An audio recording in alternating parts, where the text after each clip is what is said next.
Imagine a creature, a being that has fascinated and terrified people for centuries. It lurks by rivers in Japan, hiding in the shadows of the lush greenery. This is the Kappa, a creature of legend and mystery. Kappa are strange and unique. They have a shell like a turtle, which protects them from harm. They also have a beak and webbed hands, making them excellent swimmers and adept at catching their prey. Most importantly, they have a plate on their head. This plate is always filled with water. This plate holds water, which is the source of the Kappa's power and life force. Without it, they become weak and vulnerable. Kappa are known to be tricksters. They play pranks on people, often causing mischief and chaos. But Kappa can also be helpful. They are tied to medicine and healing, often assisting those in need with their knowledge of herbs and remedies.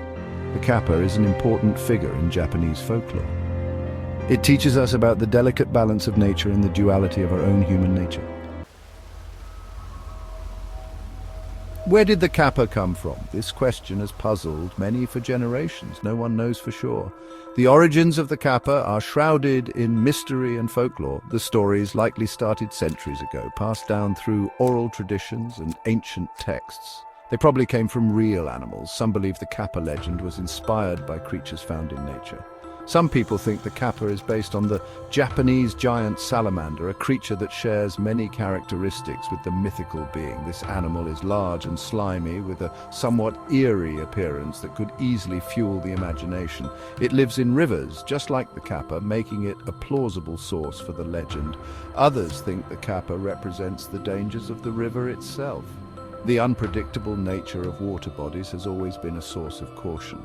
Fast currents, slippery rocks, and deep water could seem like the work of a mischievous spirit, warning people of the hidden perils. Whatever its origin, the Kappa became a part of Japanese culture, deeply embedded in festivals and local traditions. Stories were passed down through generations, with elders sharing tales to both entertain and educate the young. They warned people to be careful near water, using the Kappa as a symbol of the river's potential dangers.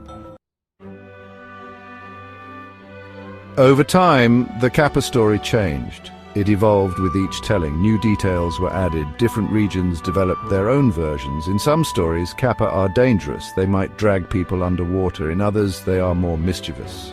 They might play tricks, like stealing cucumbers. Kappa also appeared in art and literature. They became popular characters in paintings, prints, and plays. The Kappa, once a simple river spirit, became a complex figure. It could be scary or funny, helpful or harmful. Many stories about Kappa are funny and intriguing. These tales have been passed down through generations, often shared around campfires or during family gatherings. They teach lessons about being respectful and careful, especially when near water. Parents use these stories to instill good behavior in their children. One story says Kappa love cucumbers, which are their favorite treat. This peculiar detail makes the stories even more memorable. People would carve their names into cucumbers and throw them in the river, believing it would keep them safe from the Kappa's mischief. This was a way to appease the Kappa and stay safe. It was a simple yet effective ritual that brought peace of mind to many. Some people even claimed to have seen Kappa, describing them as small, human-like creatures with a dish on their head. Of course, there is no real proof of their existence. These sightings are often dismissed as mere imagination or misinterpretation of natural phenomena. The Kappa may be a myth, but the stories have a life of their own. They continue to be a part of local folklore and culture. But its story continues to fascinate people today, capturing the imagination of both young and old.